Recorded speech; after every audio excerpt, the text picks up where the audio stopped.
I want chocolate cake now. Go buy it for me. Lying in bed, feeling terrible, my crazy mother-in-law, Grace, demanded that I get her a cake right away. I finally lost it with this woman, who was making a racket above my head. Would you just shut up? Listen, I've got a month left to live. Go get your own damn cake, you idiot. My name is Olivia, and I'm 28 years old. I met my husband David through a friend, and we got married after dating for 3 years. We don't have any kids yet, but we're enjoying our time together. David's family owns a small factory with about 30 employees. They're doing pretty well in their area. The company was founded by my late father-in-law, and I heard from David that it grew with the combined efforts of the employees. Now David's sister Sophia is running the company as the CEO. By the way, she's not married. Sophia has a knack for business, and the company's performance has improved recently. Must be Sophia's great communication skills, just like Mom, David said. Sophia was indeed friendly and approachable, even to me when we first met. I'm Sophia, your sister-in-law. I'm so happy to have such a cute sister. She grabbed my hand and said this with a wonderful smile. As someone who only has brothers, I was also happy to feel like I had gained a sister. So far, it sounds like I have nothing to complain about, but that's not the case. The problem is my mother-in-law. Our company has coffee breaks at 10 a.m. and 3 p.m., and I really hate those times. And here's why. Sorry, Olivia. I'm a bit tied up. Could you get Mom's coffee? When I hear that, my mood instantly drops. The family home is next to the factory, and my mother-in-law chose to retire and stay home after my father-in-law passed away. However, she seemed to cherish this coffee break, saying, I've been waiting for you. So, Olivia, I wanted to talk to Sophia. She gave me a blatantly disappointed look. Naturally, she wasn't in a good mood, and as she was about to leave with a wry smile, she said, Hey, I have something to say to you, so sit here. And then she complains to me until the break is over. So, you've been married for 3 years and still no kids. What can I do? Having kids isn't something you can control. And if I stay quiet, she gets even more irritated. Why such a gloomy face? I wonder why David chose someone like you. Plus, given your parents, who knows how long you'll live? The sooner the better. She said that with a sigh. Hearing her say that, especially about my parents, really gets me down.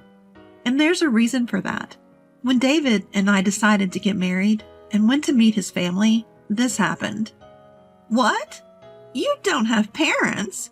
My mother-in-law looked shocked when I told her. Of course, it's not like I never had parents. My mom passed away from cancer when I was 10, and my dad died of a heart attack 10 years later when I was 20. My memories of my mom are vague, but my dad raised my brother and me, all by himself. I deeply regret that he passed away before I could repay his kindness.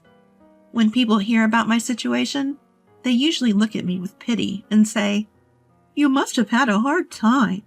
But my mother-in-law was different. So, you might not live long either, huh? She actually said that, while I was stunned by her response. What a rude thing to say. How insensitive. My husband David said. Despite that, my mother-in-law kept grumbling, insisting it was an important issue. Should I reconsider this marriage? Just as I was thinking that, Sophia, who had been quiet until then, slammed her hand on the table and said, What are you talking about? Said so quietly, everyone in the room froze.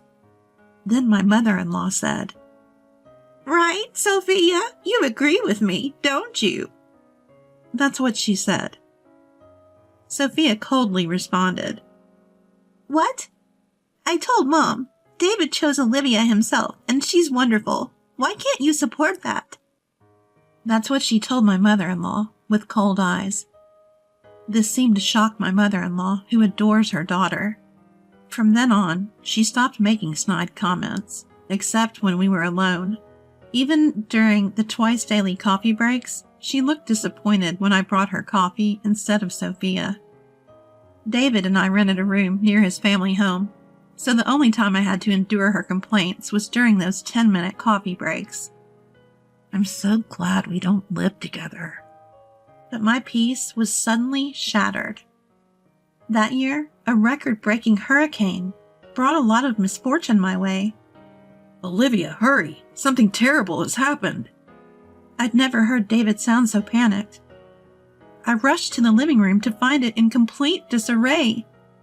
What is this? Our ceiling was leaking terribly due to the hurricane. It wasn't just our room. The owner contacted us to say it was the same in other rooms. It seemed impossible to repair while living there, so we had to find temporary housing. Sophia cheerfully suggested, "Why are you worrying? Just live with us. Your commute will be 30 seconds. Sophia said that with an innocent look on her face. So, we ended up staying with David's family for a while. Welcome home, David. The leak must have been tough, but Mom is happy we can live together again. My mother-in-law greeted us cheerfully, but David mostly ignored her, like a teenager in a rebellious phase. And finally she said, "Oh, Olivia, you're here too. I didn't notice because you're so quiet. Smile more." Frustrated, my husband made a face, and all I could do was force a smile, knowing we'd be staying there for a while. After moving in together, I witnessed something quite peculiar. The first time I saw it was during dinner on our first night living together. Wanting to show my gratitude, I cooked dinner: bread, soup, and steak. It wasn't a glamorous menu, but my mother-in-law and sister-in-law said it was delicious and ate it all.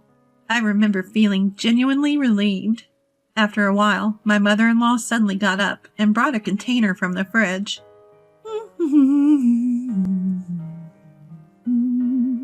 Humming a tune, she opened it and piled a ton of its contents onto her steak.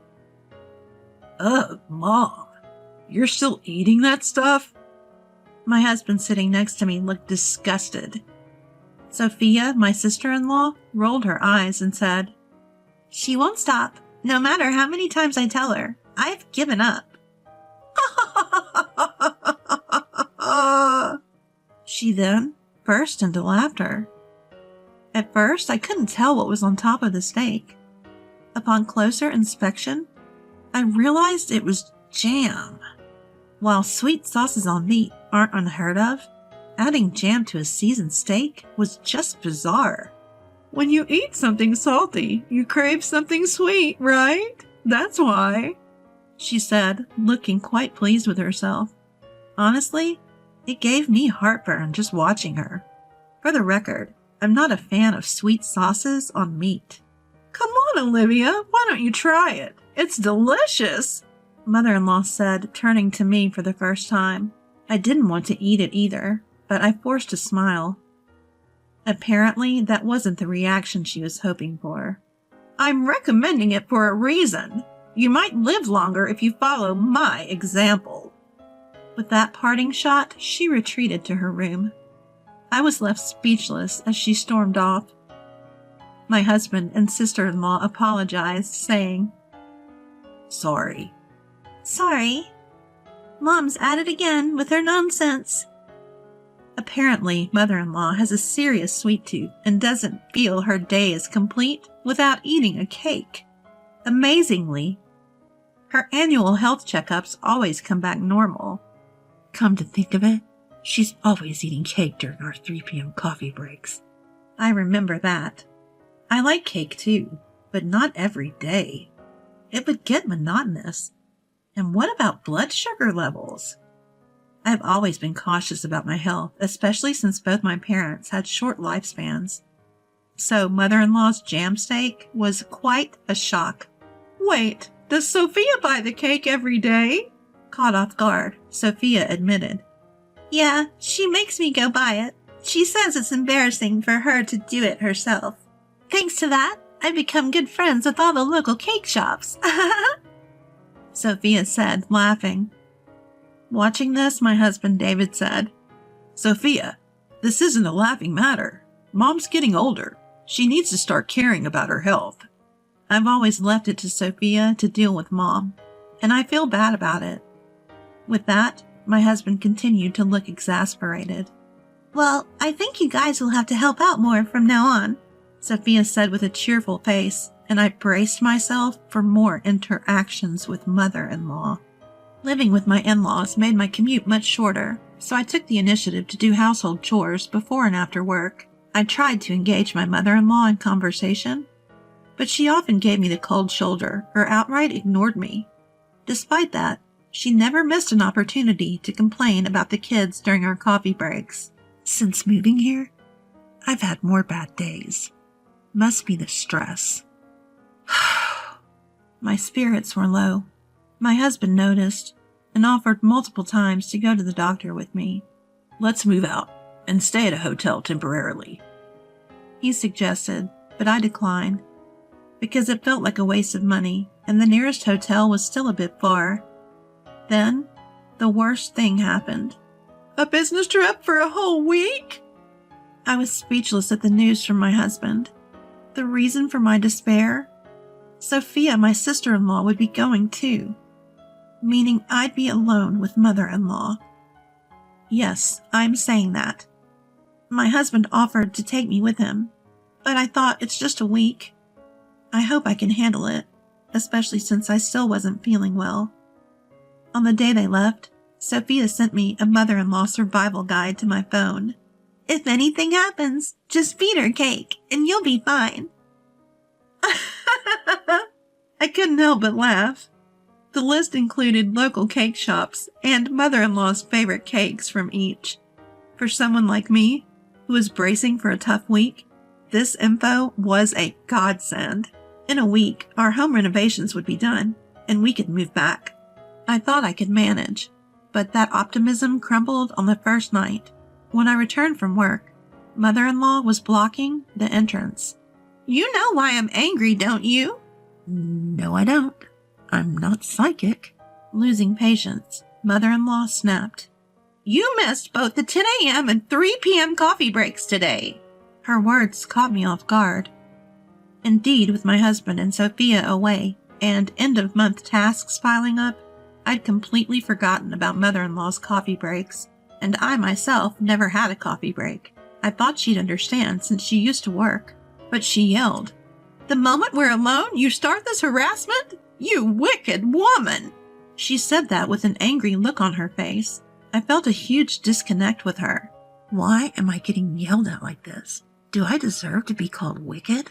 Suppressing my anger, I thought, it's just a few more days, and said, I did buy cake during my lunch break. It's in the office fridge. Sorry I didn't bring it. Here you go. Her face instantly changed from angry to smiling. Let's forget about today. Don't forget tomorrow, okay? She said and cheerfully went back to her room. I'll just call her the cake demon from now on. From then on, I never forgot the coffee breaks, knowing how troublesome it would be to upset mother-in-law.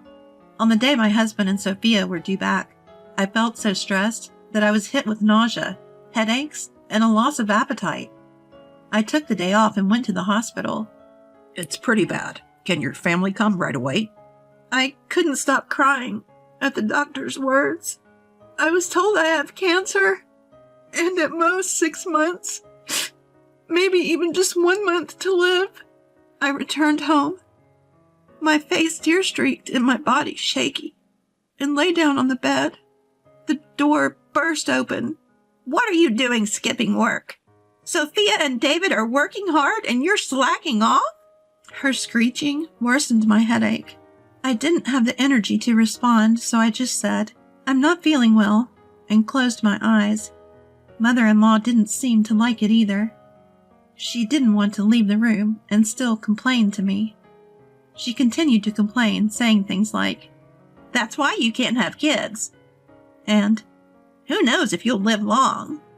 I just kept silent, pretending to sleep. I pretended to be asleep. Then, out of nowhere, she asked about today's coffee break. Is she really this stupid? I thought, opening my eyes to see her standing over me. Grace, I'm sorry. I'm not feeling well enough to go shopping today. Could you please? She cut me off. I don't care. I want chocolate cake now. Go buy it. You're probably faking it. She screamed at me louder than ever. My frustration exploded at the woman in front of me who was selfish like a child. Shut up. Listen to me. I have 1 month to live. Go buy your own damn cake, you idiot. What? My words seemed to stun my mother-in-law, who looked at me with wide eyes. Then, from behind mother-in-law, Mom, what are you doing? And Olivia, what do you mean by 1 more month? My husband with a pale face and my sister-in-law, who looked equally concerned, were standing there. Weren't you coming back tomorrow? Ignoring the visibly shaken mother-in-law, my husband came to my side. I felt so relieved by his actions that I burst into tears.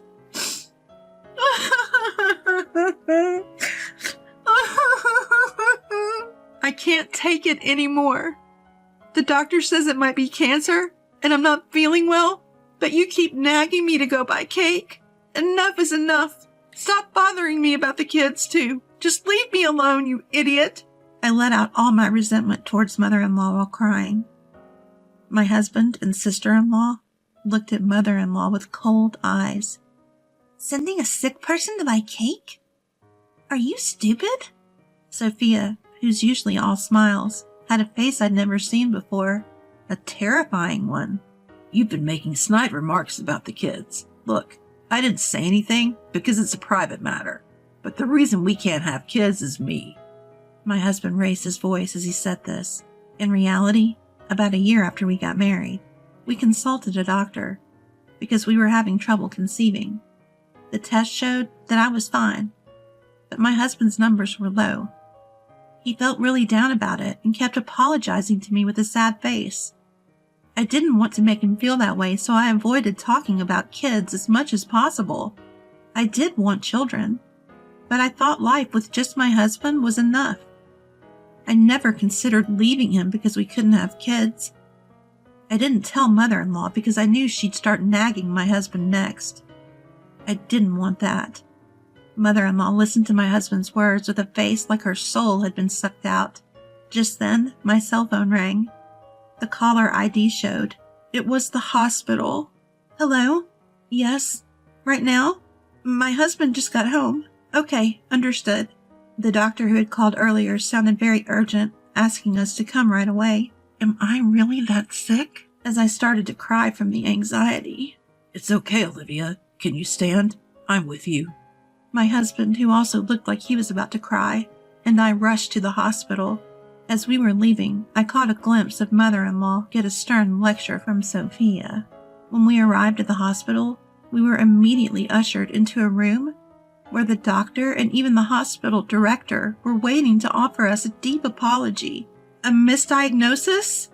According to the doctor, they had mixed up my medical records with another patient who had the same name and birth date as me. I couldn't believe such a thing could happen, but the doctor did look extremely worn out. This incident was later covered in a local news segment, and the hospital vowed to review its working conditions. I'm not a specialist, but Olivia's symptoms might be. We were then referred to another hospital. When we returned to my in-law's house, mother-in-law seemed to have been scolded by Sophia and was shrinking in her seat. Sophia later told me she was worried that her newlywed son might lose his wife and be heartbroken. It might be love turned inside out, but it was a real hassle. Seeing our tear-streaked faces, even mother-in-law broke down. Did I really do something that bad? She started crying. So what about Olivia? Sophia asked with a concerned look. I'm pregnant, I said, tears of joy filling my eyes. My husband was also shedding tears of happiness beside me. We immediately went to the maternity hospital as advised. It's still early, but yes, you're pregnant. We can confirm the heartbeat. Hearing that, we both burst into tears, even though we were in a hospital. Sophia also cried, saying, I'm so glad, so very glad. As for what happened next, Sophia got engaged to her long-term boyfriend and moved to another state with him after quitting her job. We had heard about this before, so it wasn't a surprise. My husband, who was taking over as the new CEO, seemed to have his hands full with client visits. The business trip, by the way, was for that reason. He told me later that he was able to come home a day early because it ended sooner than expected. Mother-in-law seemed to know nothing about it. What? Getting married? Quitting her job and moving to another state? And was shocked. Sophia told her, "Yeah, I told you, remember?" "Well, it doesn't matter. It's settled." Mother-in-law was in a daze, and we all laughed.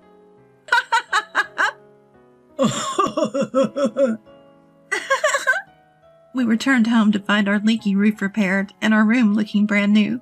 We cheered in delight. Things remained awkward with mother-in-law. My husband was angrier than I was and said he never wanted to see her again. But mother-in-law started showing up occasionally during our coffee breaks, holding not cake, but small snacks like biscuits. She had stopped the daily cakes and jam steaks, apparently trying to be more health conscious now that she knew a grandchild was on the way. Employees who had worked there since my father-in-law was CEO seemed happy to see mother-in-law, so I realized she wasn't inherently a bad person. Our conversations gradually increased, and she stopped complaining. When our daughter Emma was born, mother-in-law transformed. She started doing things like buying diapers and leaving side dishes for dinner, saying, "Feel free to eat. You're always working so hard." Even when she knew I was home, she'd send a message and leave without ringing the doorbell. The side dishes were in a cooler, and I appreciated her thoughtfulness. I felt I could get along with this version of mother-in-law. What really convinced me was when Emma was born. Mother-in-law took my hand and said, "Thank you, Olivia. Really, thank you." Seeing her tears, I knew she was sincere. Sophia also seems to be doing well and recently announced her pregnancy. It seems like it won't be long before we all gather at the in-laws' house for a friendly meal